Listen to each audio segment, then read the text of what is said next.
ঘোষ।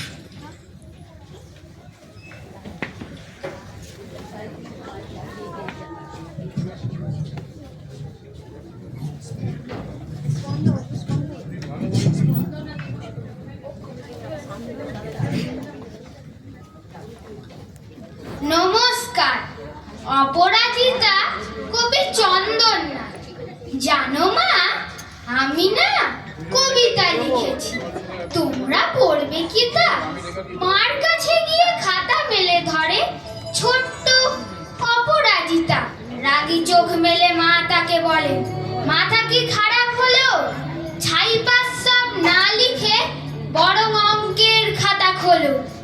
মুখ ভার করে গুটি গুটি পায় গেল সে বাবার কাছে। কবিতা লিখেছি ও বাবা, তোমার দেখার সময় আছে? মুখটি না তুলে বললেন বাবা। কবিতা লিখেছো? বেশ, পড়বো তো বটে, আগে খবরের কাগজটা করি শেষ।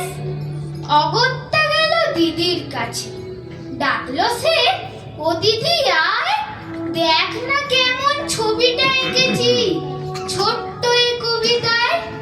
দিদির চোখে টিভি পর্দার ঝলমলে রোশনাই। বলল, কবিতা তুই লিখেছিস? কবিতা না, ওটা ছাই। অপরাজিতার চোখ ছলো ছলো, বুকে কান্নার ঢেউ। তার লেখা এই প্রথম কবিতা দেখলো না পড়ে কেউ। একা ঘরে বসে সামনে তাকালো মালাতে সাজানো ছবি। স্নিগ্ধ দু চোখে রয়েছেন যে সহজ পাঠের কবি।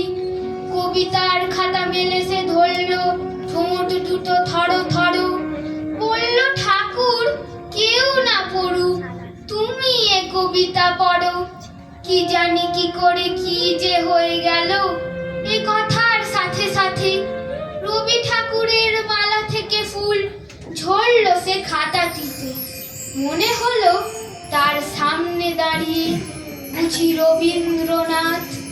মাথার উপরে রাখলেন তার আদর মাখানো হাত। নমস্কার।